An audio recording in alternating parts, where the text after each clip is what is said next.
चलो जी, तो हमने इस चैप्टर की स्टार्टिंग में हमने ये देख लिया है कि एवरेज वैल्यूज कैसे फाइंड करते हैं, आरएमएस वैल्यूज कैसे फाइंड करते हैं, क्या होती हैं, इन सब का मतलब क्या होता है ना। डिफरेंट इंस्ट्रूमेंट्स हैं इसके लिए, and most importantly the power consumption. Power consumption का हमने फॉर्मूला कर लिया है, बट अब हम क्या करेंगे, इस एसी वोल्टेज को हम different different types of circuits के साथ लगा के देखेंगे। सर्किट में सिर्फ रेजिस्टेंस है तो क्या होगा, अगर सिर्फ इंडक्टेंस है तो क्या होगा, अगर सिर्फ कैपेसिटेंस है तो क्या होगा।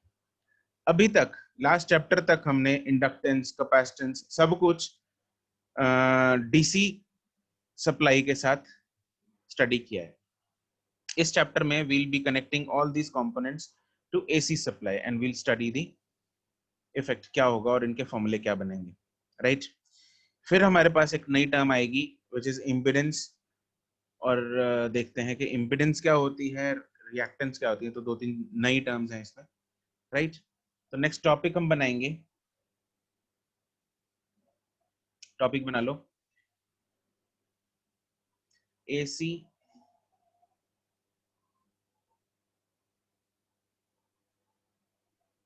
applied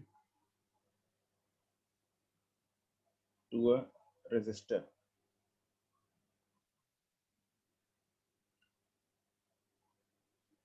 एसी सप्लाई अगर हम रेजिस्टर के साथ लगाते हैं, ठीक है, तो क्या होगा। डीसी तो पता है हमें क्या होता है ना। अगर हम एसी लगाते हैं तो क्या होगा, तो एसी का सिंबल हमने देख लिया था क्या होता है ना। क्या होता है एसी का symbol,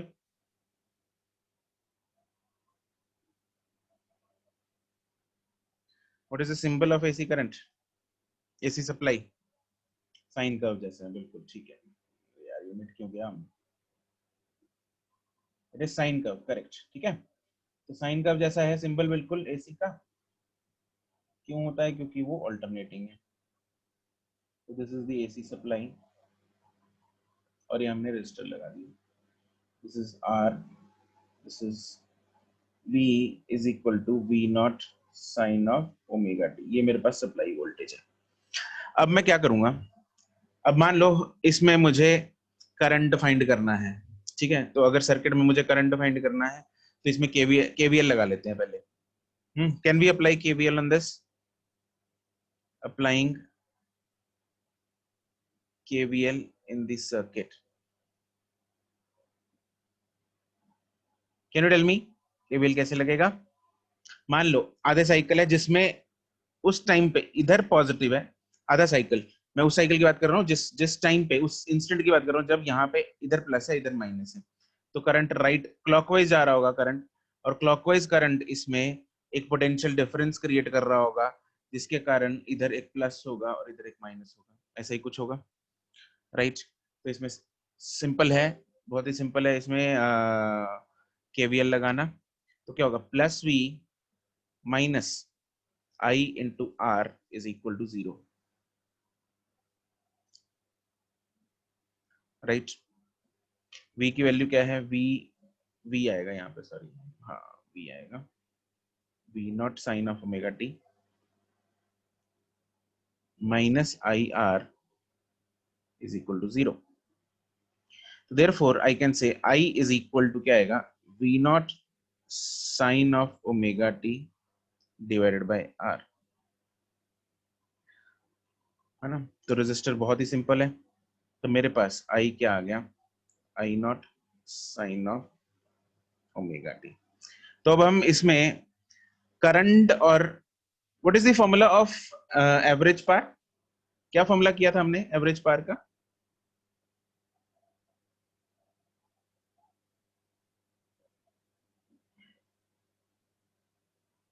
VRMS IRMS into cos phi, correct, ठीक है। एंड उसमें what is phi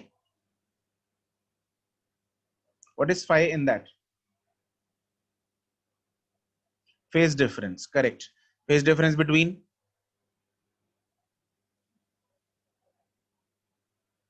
V and I, correct.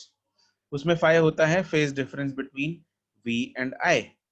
तो यहाँ पे मेरे पास वोल्टेज का एक्सप्रेशन क्या था, voltage was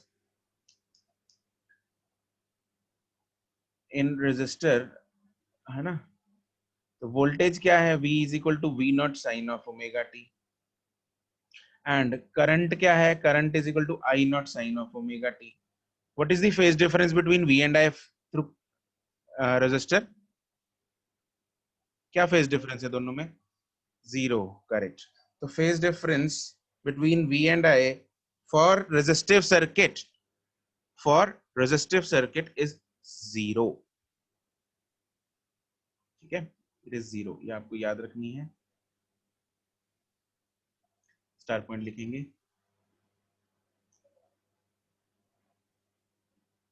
the phase difference between V and I for resistive circuit is equal to zero, correct। now अब थोड़ा सा हम ना +1 का रिकैप करेंगे, जो वेव्स चैप्टर में आप लोगों ने फेजर्स किए थे, राइट, थोड़ा सा उसी को दोबारा करेंगे। इसमें भी हमें जरूरत पड़ेगी फेजर्स की, क्योंकि फेज डिफरेंस है, दो, यूं समझ लो दो वेव्स हैं, एक करंट की एक वोल्टेज की, तो उन दोनों में हम फेज डिफरेंस की बातें कर रहे हैं, तो हमें फेजर्स की जरूरत पड़ेगी, right. And what are phasors, phasors होते हैं जो इन दोनों के एंगल्स को या फेजेस को रिप्रेजेंट करें, राइट। तो अगर मैं इसका फेज डायग्राम बनाना चाहूं, तो दोनों के बीच में एंगल मतलब फेज डिफरेंस जो है वो जीरो होना चाहिए, राइट। इसका फेज डायग्राम बनाते हैं, फेजर डायग्राम।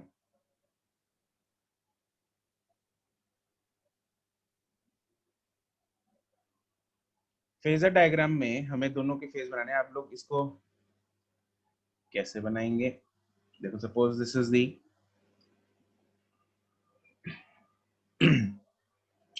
एक्सिस, और मान लो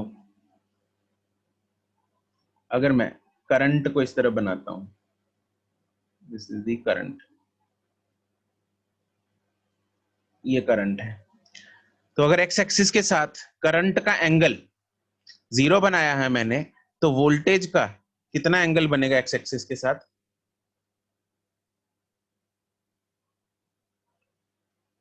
करेक्ट करण, करेक्ट अक्षर, वोल्टेज का भी कितना बनेगा, 0 डिग्री ही बनेगा, क्योंकि दोनों में फेज डिफरेंस कितना है, जीरो है। तो वोल्टेज ये बना लो, दिस इज वी आर। तो वोल्टेज अक्रॉस आर, ये फेजर बना रहा हूं, this is not a vector, ये मैंने फेज बनाया करण, किसी की डायरेक्शन नहीं होती, ना करंट की ना वी आर की, आई मीन वेक्टर जैसे, ठीक है, ना तो करंट वेक्टर है ना V R vector, V vector है, दोनों ही स्केलर क्वांटिटीज है, but these are the phasor diagrams. Phasor में हम दोनों को, तुम्हें याद है वेव्स में जब हम वेव्स भी बनाते हैं तब भी वो वेक्टर थोड़ी होता है, तो उसमें भी हम क्या करते हैं, दोनों की अगर डिस्प्लेसमेंट की बात कर रहे हैं, राइट, तो वो भी हम ऐसे ही मान लेते हैं। उसमें फेजर्स किए थे, उसमें फेज डिफरेंस के साथ उनका रिजल्टेंट एम्पलीट्यूड निकाला था, एक का एम्पलीट्यूड लिया A1, एक का एम्पलीट्यूड लिया A2, जो अभी हमने क्वेश्चन में भी किया है ना, तो उसमें दोनों का, राइट। अगर इसको मैं वेव फॉर्म में रिप्रेजेंट करता हूँ, चलो वेव फॉर्म में एक बार रिप्रेजेंट करके देखते हैं इसको। Let us draw the wave diagram. अगर मैं इसकी वेव डायग्राम बनाना चाहूँ,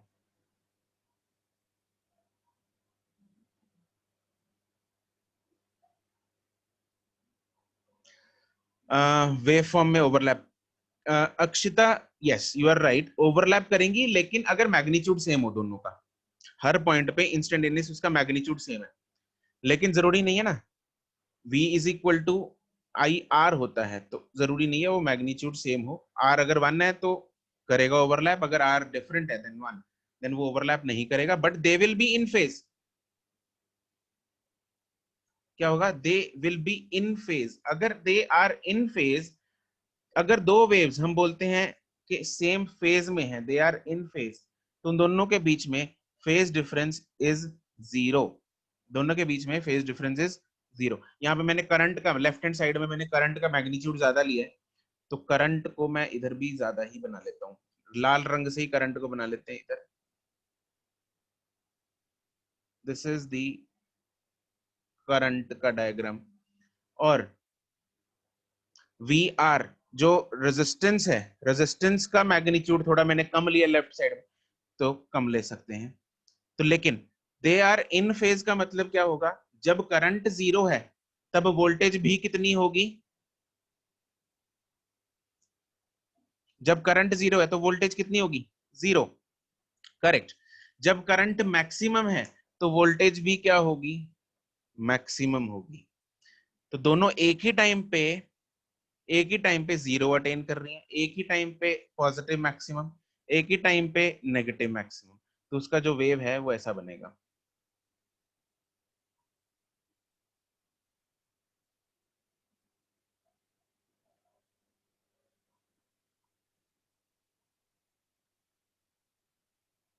ठीक है, करेक्ट अक्षिता। तो this is the wave diagram for current and voltage across the resistor, right?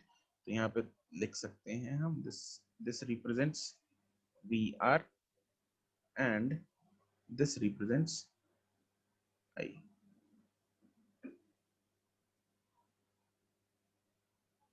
दोनों का शिरवी, तुम खुद बताओ, मेरे पास ये V है, ये I की इक्वेशन है, this is the equation of V, this is the equation of I।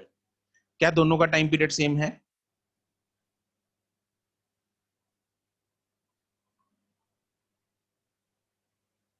Yes, it has to be same. अगर दोनों का टाइम पीरियड ही सेम ना हुआ फिर तो आउट ऑफ फेज हो जाएंगे कुछ टाइम बाद, है ना।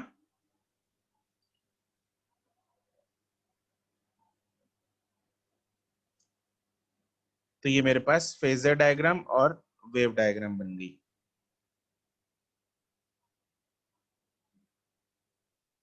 नोटेड।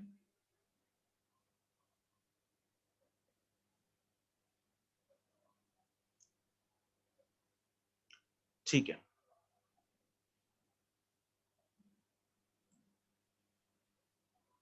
इसमें साथ में एक और लिख लो इधर, एंड जो रेजिस्टेंस है that is equal to V naught by I naught.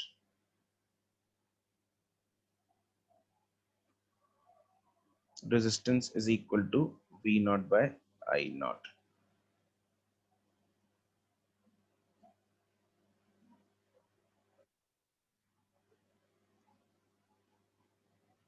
हमने I नॉट डाला है ना इधर, V नॉट बाय R को I नॉट डाल दिया, तो resistance is nothing but V naught by I not.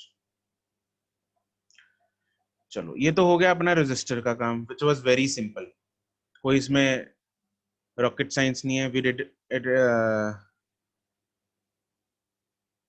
As we did in DC, वैसा ही कुछ है। लेकिन अब हम बात करते हैं इंडक्टर की, उसमें आएंगी नई terms.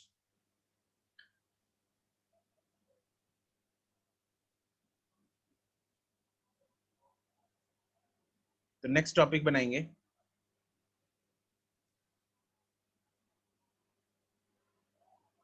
AC applied to inductor. अब मैंने एसी सोर्स जो है वो इंडक्टर पे लगा दिया, किस पे लगा दिया, इंडक्टर पे।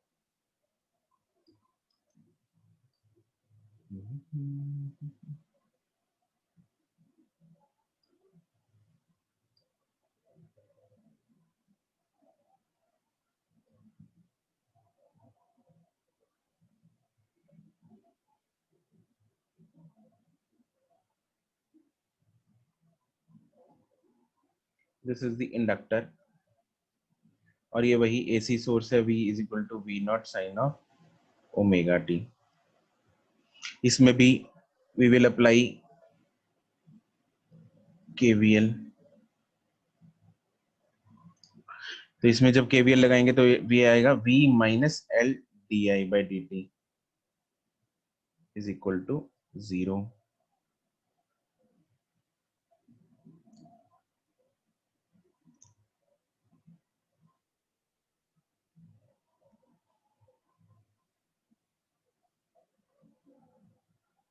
ठीक है, तो यहां से मेरे पास आएगा L di/dt is equal to V is equal to V naught sin of omega T.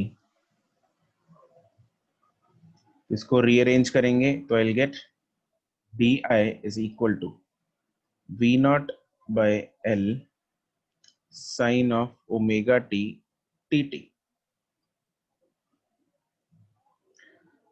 Integrating both sides, तो मैं बोल सकता हूं करंट क्या होगा, integration of D I which is integration of V naught by L sine of omega T D T. V naught by L तो कम constant है, बाहर निकलेगा। साइन की integration is minus cos omega T divided by omega.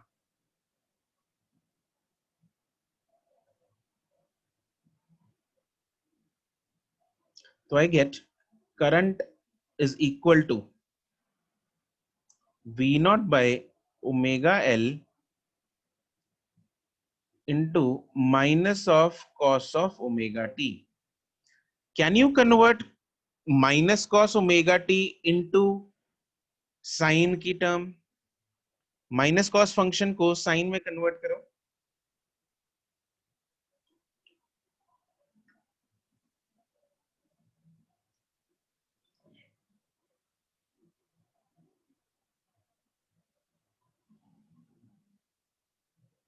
Sign of 90 plus theta Karan, अच्छा sine of 90 plus theta, sine of 90 plus theta क्या होता है?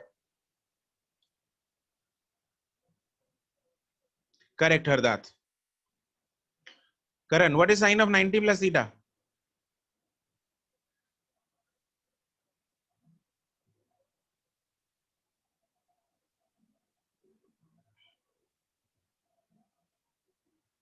देखो इसको मैं लिख सकता हूं V naught by omega L minus sine of pi by 2 minus omega T, है ना, माइनस को अंदर ले लेते हैं। तो I'll get I is equal to V naught by omega L sin of omega t minus pi by 2। तो मेरे पास करंट की वैल्यू आ गई और V की वैल्यू मेरे पास थी। V क्या था? V naught sine of omega T. I क्या आ गया मेरे पास? Sine of omega T minus pi by 2। Therefore for inductor मेरे पास V जो था that is V naught sine of omega T, लेकिन करंट की वैल्यू क्या आ गई? V नॉट, इसको कन्वर्ट कर लेते हैं।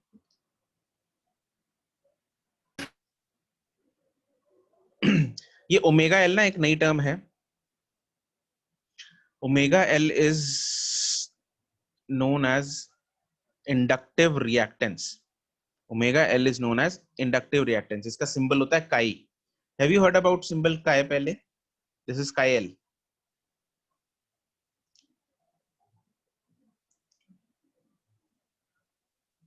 ठीक है, इसको बाद में लिखते हैं, पहले ये लिख लो।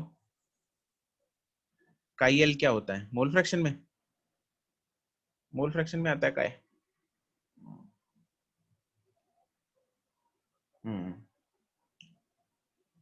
तो काई एल क्या है यहाँ पे?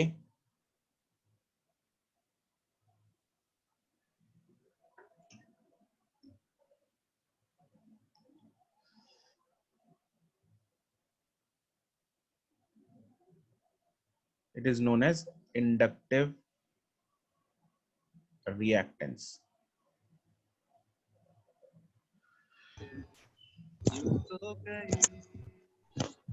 जैसे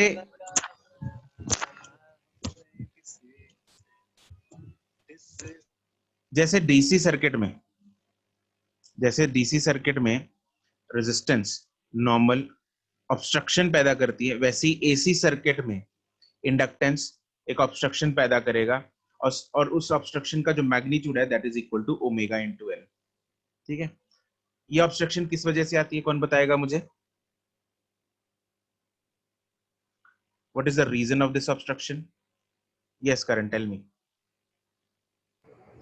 सर इंड्यूस्ड ईएमएफ के कारण, इसकी वजह से इंड्यूस्ड ईएमएफ होगी जो correct उसमें। lenses law induced EMF back EMF correct.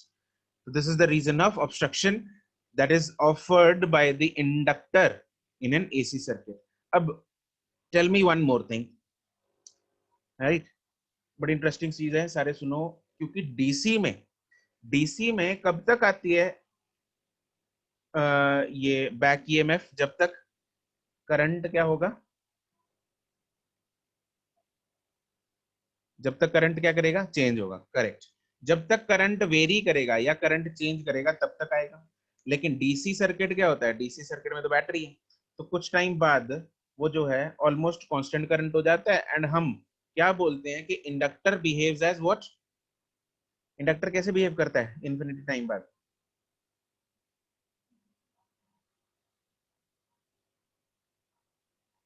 Inductor behaves as closed wire, short circuit. Akshat, open नहीं, short. Inductor behaves as short circuit, right? लेकिन क्या इंडक्टर एसी सर्किट में भी शॉर्ट सर्किट बिहेव कर सकता है? एसी सप्लाई के साथ can it behave as short circuit? क्यों, क्यों नहीं कर सकता?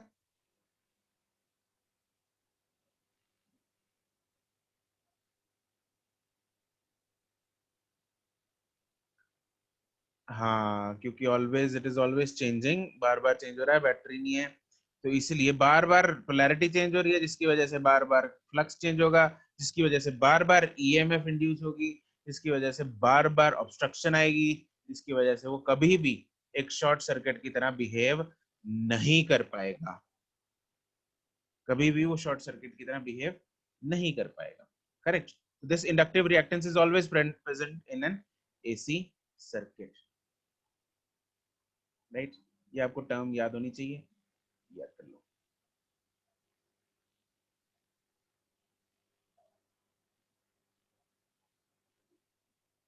Right, okay. एक और चीज से इंटरेस्टिंग इसमें रिलेशन निकालते हैं। Can anyone tell me what is omega of a DC circuit या omega of a DC supply? What is omega of a DC supply? Correct करण,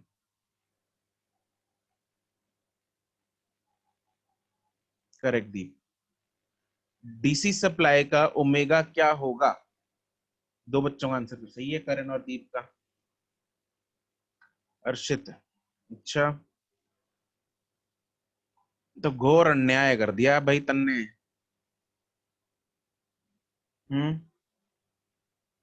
है अर्शित?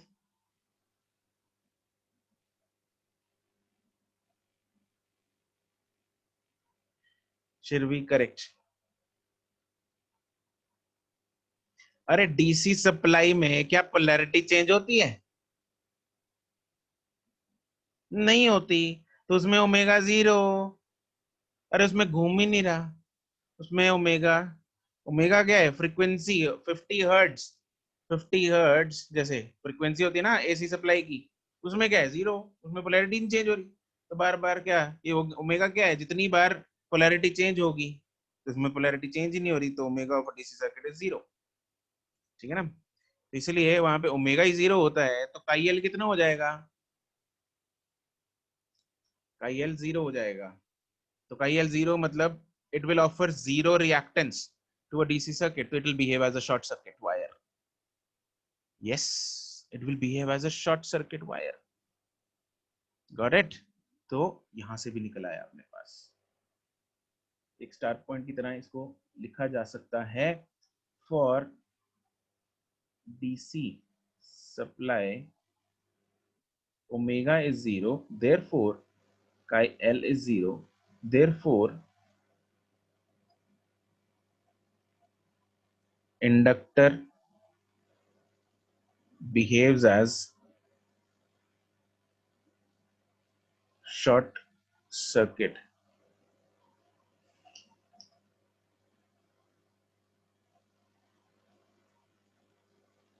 in DC at steady state.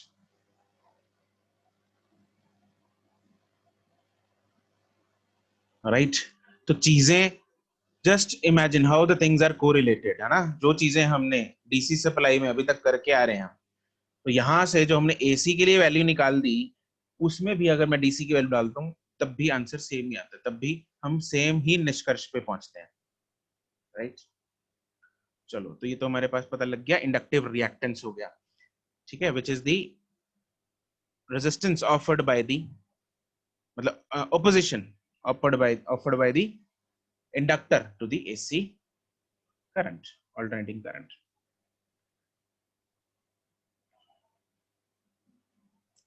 तो इसमें हमने क्या देखा, therefore फॉर इंडक्टर, अब हम लिख लेते हैं यहाँ पे इंडक्टर के लिए V क्या था, V is equal to V naught sine of omega t. Current क्या आया, I नॉट क्या आया, sine of omega T minus pi by 2।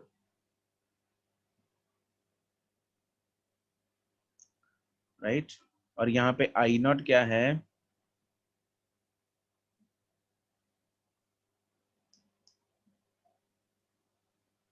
V naught by chi L. So this is the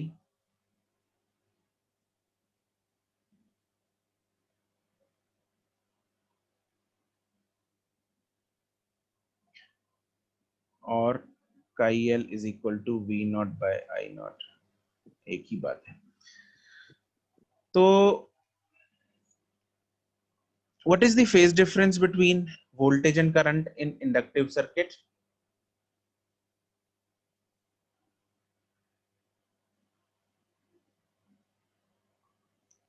It is pi by 2, correct.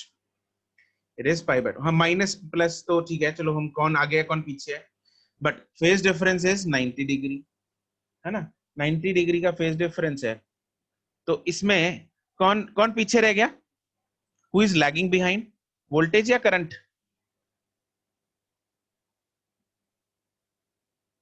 Correct everyone, Akshita, Karan, Akshata, Arshit, correct. Current is lagging behind by phase difference of 90 degree. ठीक है, तो यहाँ पे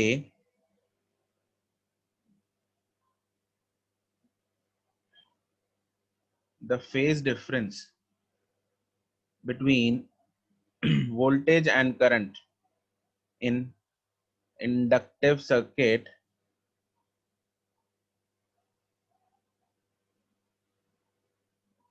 it's not inductive actually, it is in the circuit having only inductor is equal to 90 degrees. The circuit having only inductor is 90 degrees, right? And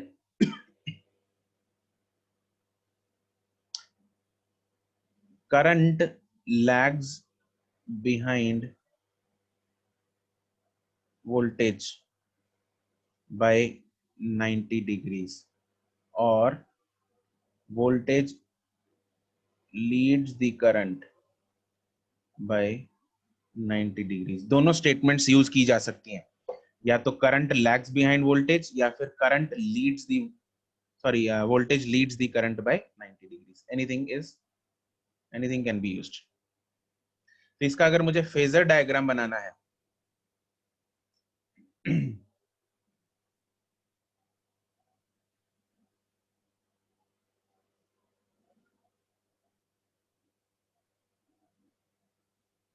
correct Arshita, Akshita, perpendicular बनेगा only inductor का मतलब ये है शिरवी, एक्चुअली अभी हम एक एक एलिमेंट ही डाल रहे हैं सर्किट में, है ना। तो आगे हम करेंगे, दो भी हो सकते हैं, रेजिस्टेंस एंड इंडक्टर दोनों हो सकते हैं, रेजिस्टेंस एंड कैपेसिटर हो सकते हैं, सी एंड एल दोनों हो सकते हैं, तो वो आगे करेंगे। तो अभी फिलहाल एक एक एलिमेंट डाल रहे हैं, स्टार्टिंग फ्रॉम द बेसिक। ठीक है, तो करंट मान लो, करंट का फेजर ऐसा है। तो वोल्टेज लीड कर रहा है, लैग कर रहा है इसमें? वोल्टेज इज लीडिंग और लैगिंग?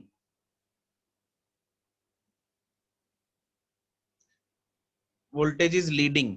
तो वोल्टेज की जो एरो है वो ऊपर बनेगी या नीचे बनेगी इसके? This is the current.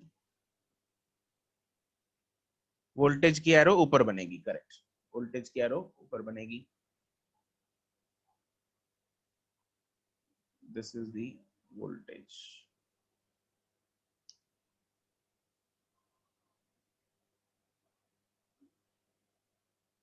This is V L, और ये एंगल कितना है? This is 90 degree, right. और इसकी वेव डायग्राम बना दो।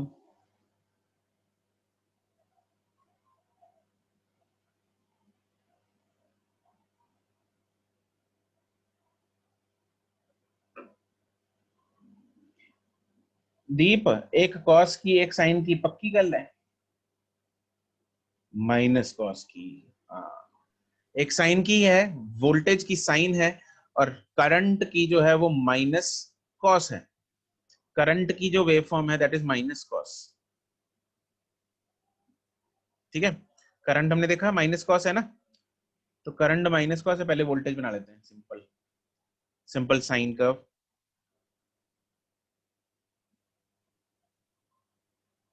This is voltage. करंट हमें बनाना है minus sign, minus cos.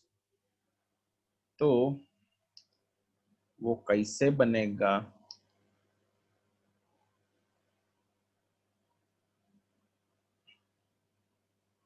Minus cos, तो माइनस कॉस और थोड़ा बड़ा बनाना है। तो जब ये जीरो,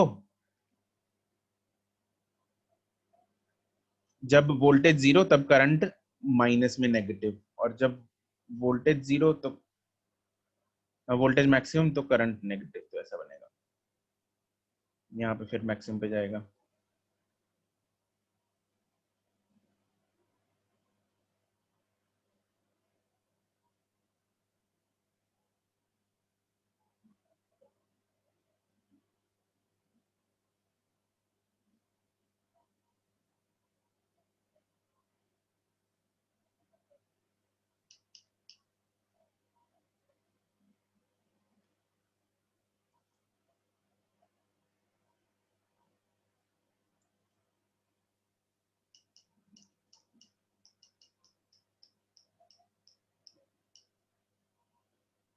ज्यादा ही उड़ा दिया।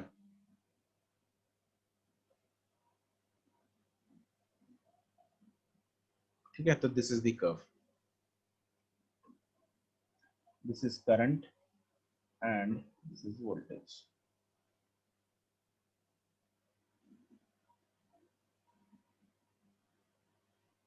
किसी को इसमें कोई दुख दुविधा? क्लियर है ये?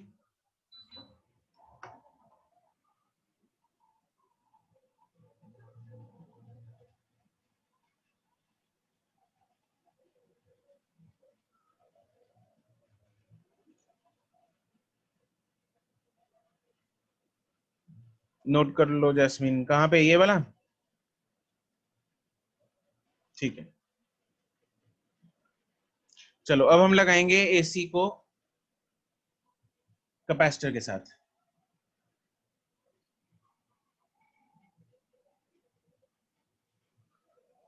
अब लगा दो एसी, नेक्स्ट टॉपिक बनाओ। AC applied to capacitor.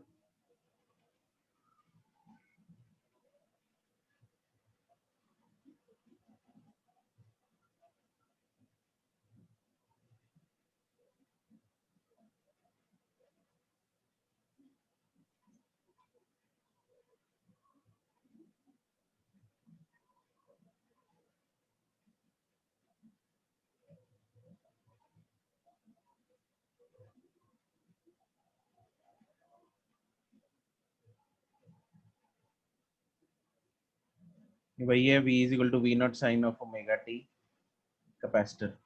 लगा दो जरा केवीएल।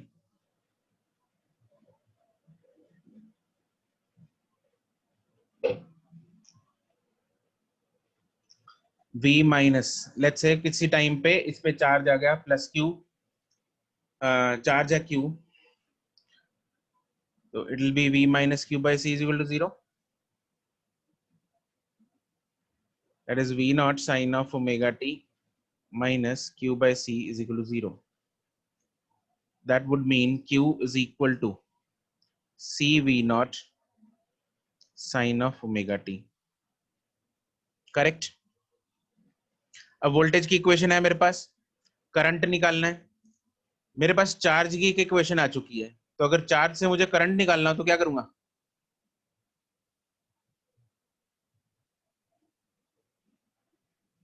डिफरेंशिएट।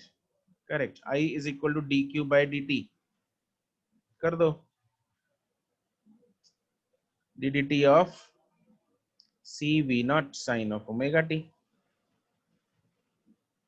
सी और वी नॉट बाहर निकलेंगे, साइन ओमेगा टी की differentiation omega into cos of omega T, therefore I get I is equal to V naught divided by 1 by C omega, V naught divided by 1 by C omega, C omega था, C omega को मैं नीचे ले आया, अब नीचे लेके आना तो 1 by C omega आएगा, तभी ऊपर जाके मल्टीप्लाई होगा C omega, और इस cos of omega t को मैं क्या लिख सकता हूँ?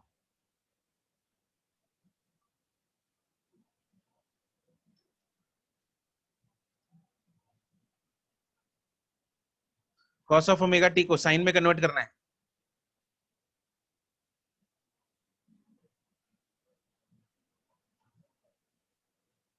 Sign of pi by 2 minus omega t भी लिख सकता हूँ, ठीक है बिल्कुल लिख सकता हूँ, लेकिन ओमेगा टी पहले आना चाहिए, ओमेगा टी पहले आना चाहिए।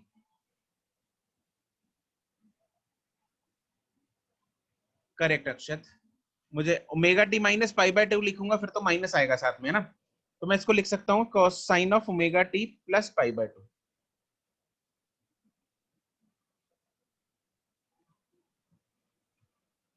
ठीक है, राइट। तो मेरे पास यहाँ पे मैंने दो चीजें की, एक तो cos को omega t plus pi by 2 में बदला साइन में, और एक नीचे एक टर्म लिख दी 1 बाय सी ओमेगा को काई सी लिख दिया, और ये क्या है काई सी? हियर काई सी is 1 by c omega is equal to capacitive reactance, क्या है? Capacitive reactance.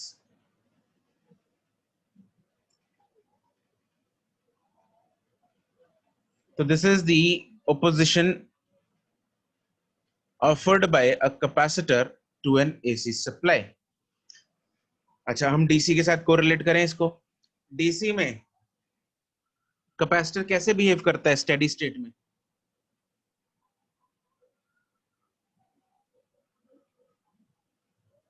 करण अर्पिता, करेक्ट। अर्षित गलत है, शिरवी गलत है। अरे कैपेसिटर स्टेडी स्टेट में कैसे बिहेव करता है? It behaves as open circuit, it behaves as open circuit. भूलत गए, यहीं पे हम कोरिलेट कर लेते हैं। For DC, for DC supply omega कितना होता है? 0, देयरफॉर काई कितना आ जाएगा? Infinity, it will tend to infinity, therefore C behaves as open circuit. अगर resistance offered is infinity, infinite resistance का मतलब क्या होता है? Open circuit.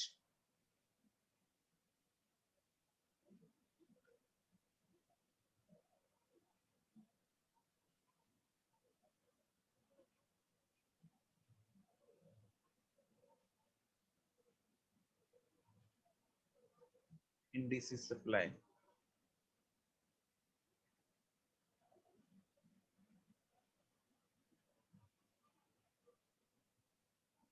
at steady state.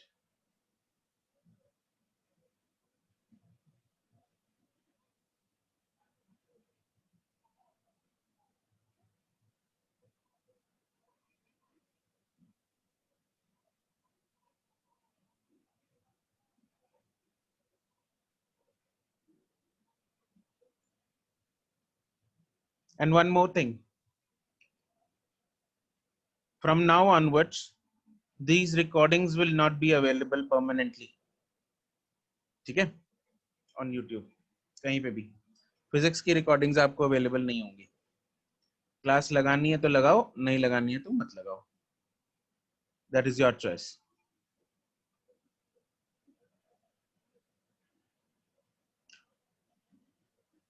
To anyone, चाहे किसी का कनेक्शन खराब है, चाहे नहीं खराब है. राइट?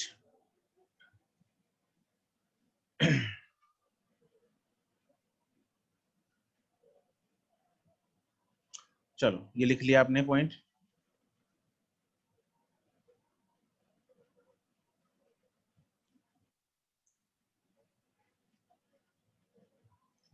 तो therefore for capacitive circuit, for capacitor, जो V है, that is V naught sin of omega t, and जो I मेरे पास आया, that is I naught sin of omega t plus pi by 2. What is the phase difference again between current and voltage?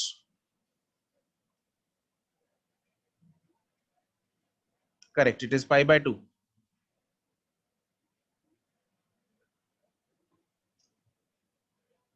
It is pi by 2. Correct. कौन जीत रहा है इसमें?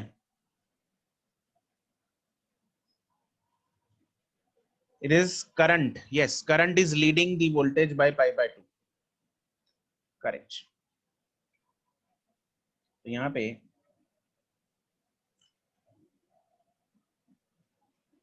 the phase difference between V and I for circuit having only capacitor is equal to 0. Sorry, 0 नहीं, 90 degree.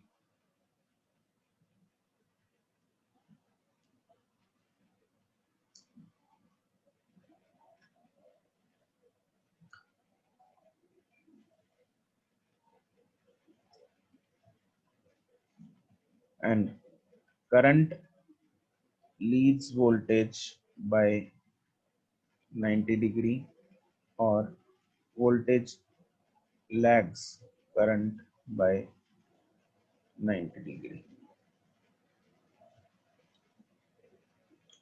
Phasor diagram.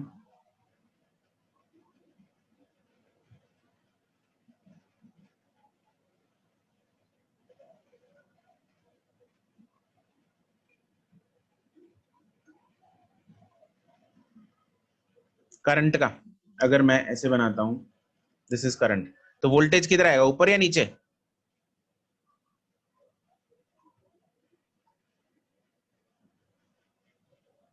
Voltage आएगा नीचे.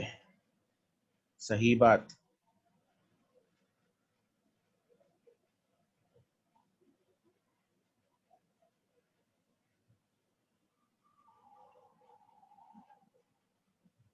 And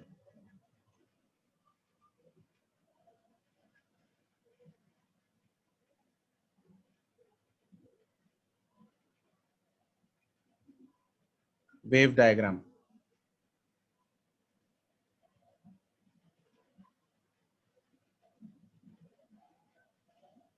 जो voltage की curve है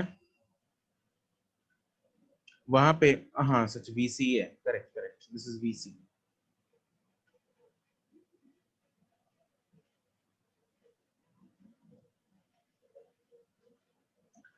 ऊपर तो नहीं लिख दिया कहीं VL? नहीं. ठीक है. तो जो वोल्टेज है वो तो सिंपली क्या बनेगा,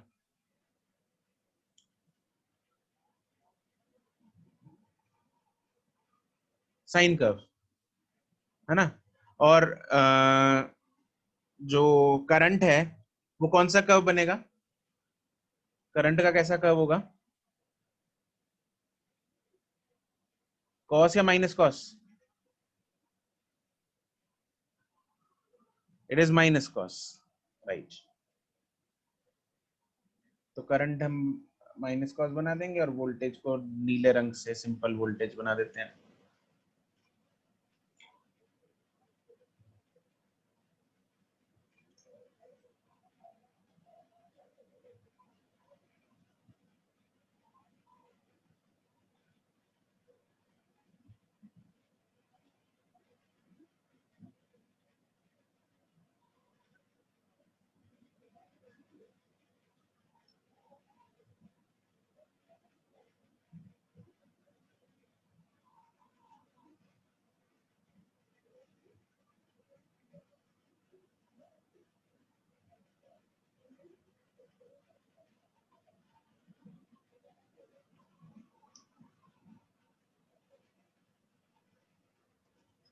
This is current and this is voltage.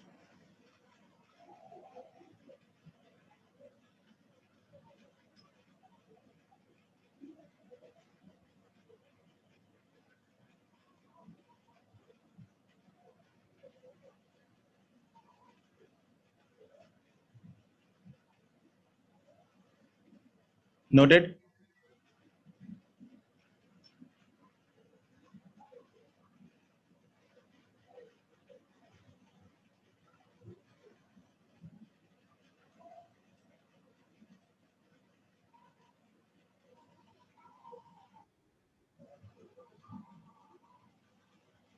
ले भाई जल्दी कर साहिल, क्या कौन सा पार्ट ये रह गया।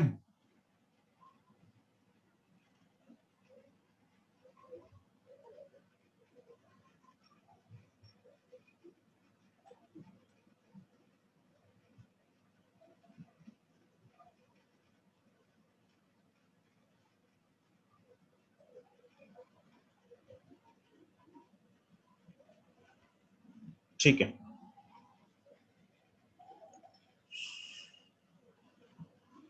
now tell me one thing, what will be the power consumption in this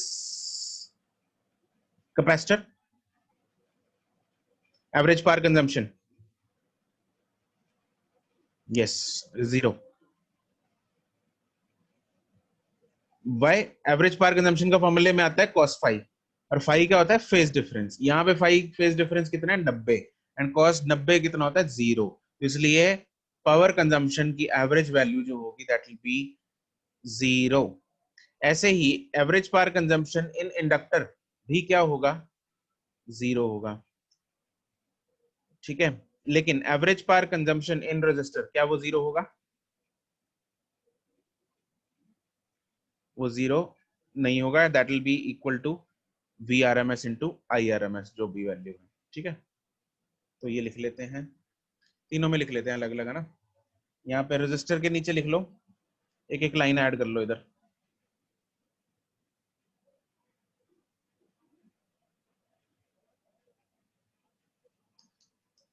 average power consumption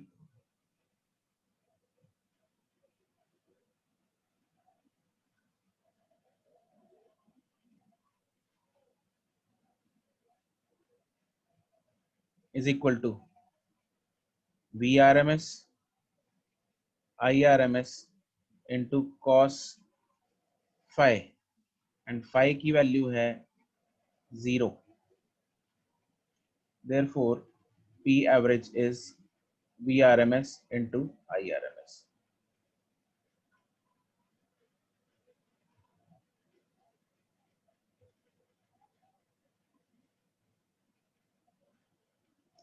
ठीक है, दैट्स इट। बस एक ही लाइन है फिर भी, नहीं है तो लास्ट में लिख लो, कोई नहीं।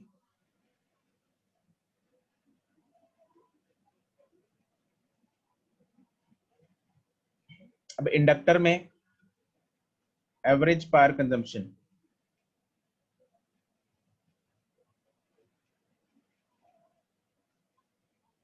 Is equal to P average is equal to V R M S I R M S into cos five.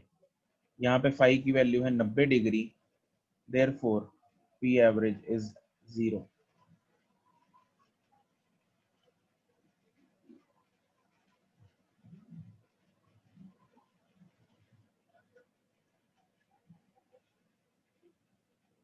Similarly इसमें एवरेज पावर कंजम्पशन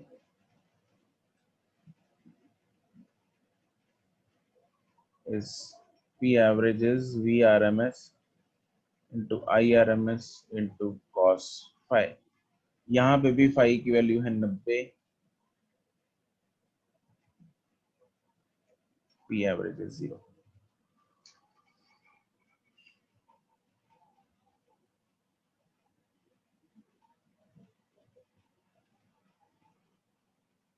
ठीक है,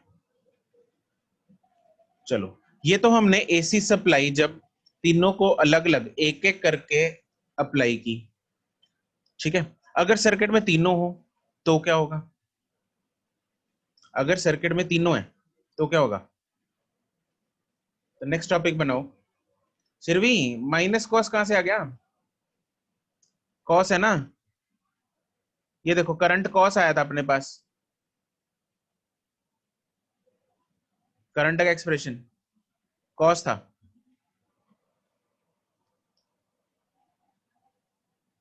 इसलिए हमने कॉस बनाया, कॉस कर्व।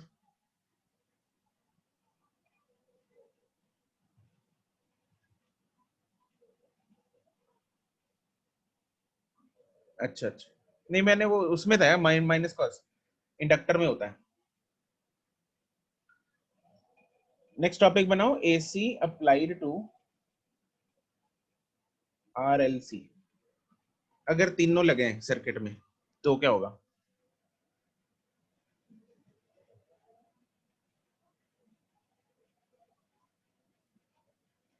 इसमें डेरिवेशन की जरूरत नहीं है, बस सीधा हम यूज करेंगे चीजों को।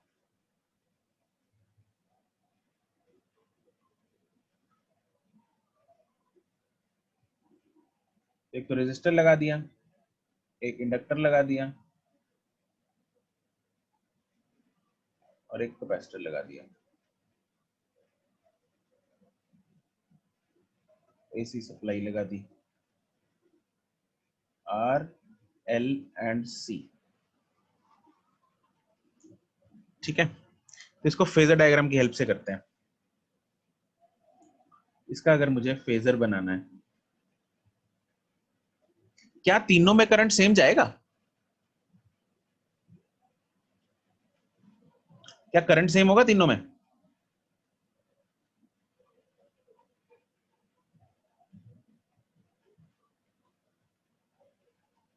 यस ऑब्वियसली जाना तो चाहिए, ऑब्वियसली सेम होगा, सीरीज में लगे हैं। ठीक है, तो करंट तो सेम ही जाएगा, नो डाउट। राइट, तो करंट मैंने इस तरह बना दिया, मान लो तीनों में सेम जा रहा है करंट आई। अब तीनों में करंट तो जा रहा है आई, राइट। अब क्या होगा, जो वोल्टेजेस बनाएंगे हम, वोल्टेज अक्रॉस जो रजिस्टर है वो किस तरह बनेगी? अगर मुझे वी आर बनाना है वो किस तरह बनेगी? वी आर की डायरेक्शन क्या वो आई की डायरेक्शन में होगी? मतलब फेजर जो है वो क्या it will be along I, ऊपर बनेगा या नीचे बनेगा? It will be along I, correct. तो फेजर वी आर जो है वो इस तरह बनेगा, this is V R, this is V R. अगर एल और सी की बात करें, एल वी एल किधर बनेगा, ऊपर या नीचे? वी एल, वी एल बनेगा ऊपर, करेक्ट। वी एल बन गया इधर। ठीक है, मान लेते हैं वी एल वी सी से ज्यादा है, मान लो, लेकिन कोई भी ज्यादा हो सकता है। ठीक है, तो हम मान के चलते हैं यहाँ पे। और वीसी किधर बनेगा? नीचे बनेगा, बिल्कुल करेक्ट है जी, वीसी बनेगा नीचे। तो हमने वीसी बना दिया मान लो इतना, ये बन गया वीसी। अब तीनों के मैंने वोल्टेजेस बना दिए।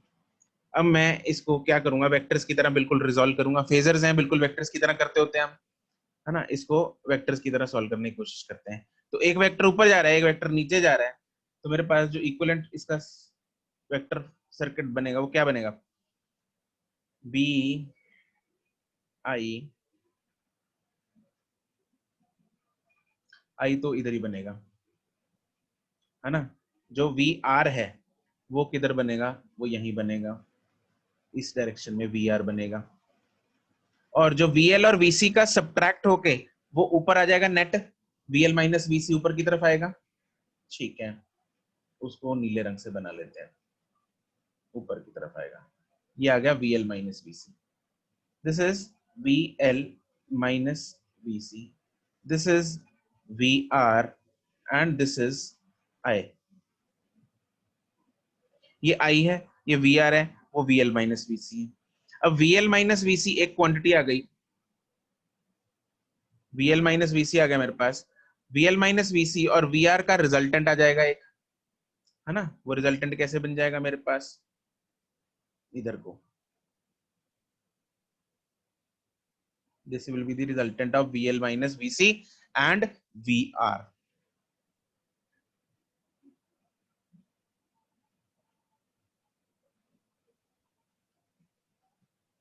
ये क्या है, नेट वी जो है, this is the net V. तो this is the net V which is the sum of all the Vs, instantaneous value सबका एड अप करके सबका नेट जो वी बन गया वो है।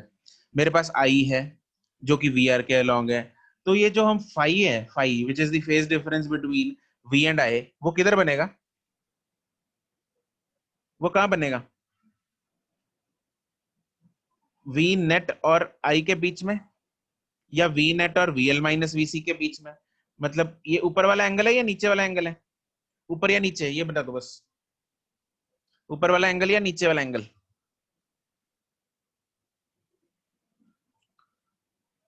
करेक्ट, नीचे वाला एंगल है, बिल्कुल ठीक है। ये जो एंगल है this is actually phi, this angle is phi.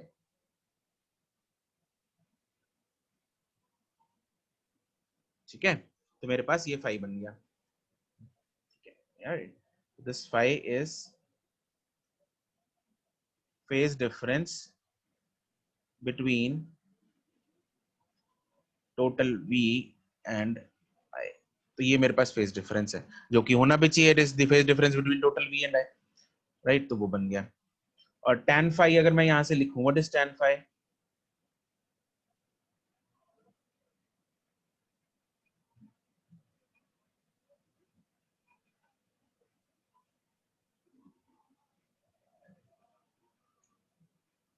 VL minus VC upon VR, correct, it is VL minus VC upon VR। अगर आपसे V का, ओके tan फाई हम लिखते हैं यहाँ पे, उससे पहले मुझे एक बात बताओ, अगर आपसे नेट V का मैग्नीट्यूड पूछा जाए तो वो कितना निकालोगे, what is the magnitude of net V, magnitude of net V, vector की तरह निकालना है, बिल्कुल वेक्टर की तरह निकालेंगे, correct. That is VL minus VC का होल स्क्वायर, VR का square plus VL minus VC का whole square, this is the net magnitude of potential. ठीक है, एंड ऑल्सो जो VR है वो क्या होता है, I इंटू R। VL क्या है, इट इज I इंटू काई एल। VC क्या है, इट इज I इंटू काई सी, यही है। VI क्या है, VR क्या है, I इंटू आर। VL क्या है, I इंटू काई सी, काई एल। VC क्या है, I इंटू काई सी, यही होता है भाई। एंड ये क्या है, R क्या चीज है यहाँ पे, R इज रेजिस्टेंस, काई एल क्या है? Inductive reactance. काई सी क्या है? Capacitive reactance.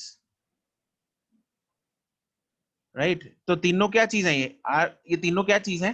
तीनों हमारे पास एक तरह की ऑपोजिशंस हैं। क्या है? तीनों ऑपोजिशंस हैं। तो ये तीन ऑपोजिशन पार्टीज हैं। अगर तीनों का गठबंधन हो जाए तो क्या बनेगा? Total opposition power. और उस टोटल ऑपोजिशन पावर को बोला जाता है इंपिडेंस। करेक्ट। इन तीनों का गठबंधन करके आता है मेरे पास इंपिडेंस, जिसका सिंबल होता है Z। ठीक है, तो दैट इज हाउ, मतलब V मेरे पास जो आएगा that is I into Z। Z क्या है? इंपिडेंस है। ठीक है, तो ये मैंने सिर्फ इसका लिखा है, दिस इज Z। ये Z है, ये काई है, ये काई L है इंडक्टिव रिएक्टेंस, R है रेजिस्टेंस, वो तो पता ही है हमें, काई C है कैपेसिटिव रिएक्टेंस, Z है इंपिडेंस। तो अगर मैं इन चारों वैल्यूज को ऊपर वाले फॉर्मूले में डाल दूं, इन चारों वैल्यूज को मैं इस फॉर्मूले में डाल दूं, तो I will get I into Z is equal to root of I into R square plus I into chi L minus I into chi C का होल स्क्वायर। राइट साइड में से I कॉमन निकलेगा, square है, I square common निकलेगा, root के कारण बाहर I आ जाएगा, और लेफ्ट साइड में से I के साथ कट जाएगा, तो मेरे पास जो इंपिडेंस का फॉर्मूला बनेगा that will become Z is equal to R square plus chi L minus chi C का whole square. Now, depending on whatever is contained in the circuit, आप लोग उसमें calculations कर सकते हैं। This is very important। एक ये formula important है, ये फॉर्मूला इंपॉर्टेंट है।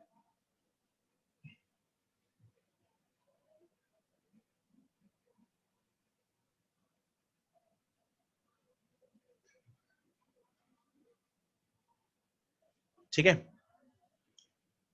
तो हमने ये जान लिया कि टोटल इंपिडेंस क्या होती है। ठीक है, टोटल इंपिडेंस होती है,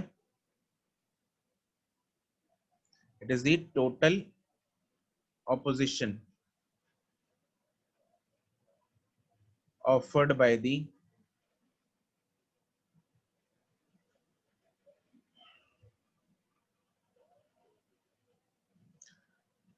components in the AC circuit। ठीक है, तो ये मेरे पास इंपिडेंस आ गई। तो यहां तक कोई दुख तकलीफ, कोई प्रश्न, कोई सवाल है तो पूछ लो। सर अगर ये तीनों सीरीज की जगह पैरेलल में लगा दे वो तो बाद में क्या देखते होगा? हैं, अभी बाद में देखते हैं। अभी सीरीज वाला इसमें बताओ कोई दिक्कत? ये चमक गया ना बिल्कुल? ठीक है, तो इसमें हमारे पास इम्पिडेंस की वैल्यू हो गई। अब अगर tan phi हम देखें, आपसे tan phi भी पूछा जा सकता है। tan phi actually is an important formula, क्योंकि tan phi को यूज करके हम एक वैल्यू, मतलब phi अगर दिया हो तो हम बाकी दो चीजें निकाल सकते हैं, बाकी एक चीज निकाल सकते हैं, दो चीजें दे रखी हो। तो tan phi आपने जैसे बताया था, it is VL minus VC upon R। ठीक है, इसको मैं यहाँ पे मॉड यूज कर रहा हूँ क्योंकि मुझे नहीं पता VL बड़ा है या VC बड़ा है, इट डिपेंड्स, कोई भी बड़ा हो सकता है। हमने तो यहाँ पे मान लिया था कि VL बड़ा है, हो सकता है VC बड़ा हो। तो VC अगर बड़ा होगा तो टोटल VL और VC का कॉम्बिनेशन किधर बन जाएगा? नीचे को बन जाएगा। अगर VC बड़ा होता तो VC माइनस VL नीचे को बन जाता, राइट। तो देयरफॉर इसको मैं लिख सकता हूं क्या? I इंटू काई एल माइनस काई सी अपॉन I इंटू R। तो I उड़ेगा, ठीक है, ओहो नीचे V आएगा, बिल्कुल बिल्कुल बिल्कुल, यहाँ पे नीचे VR आएगा, लिखना तो VR ही था, तो नीचे आएगा VR, है ना। तो यहाँ पे मेरे पास I इंटू R आ गया, तो which becomes chi L minus chi C upon R।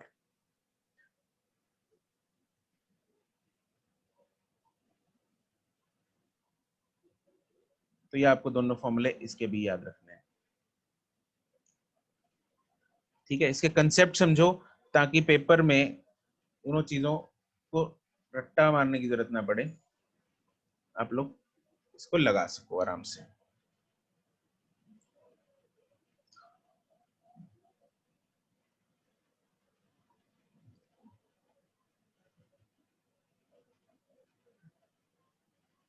ठीक है, चलो ये अभी टॉपिक अभी पेंडिंग है, इस टॉपिक को कल को कंटिन्यू करते हैं कल की क्लास में। आज के लिए इतना ही, ओके, गुड बाय।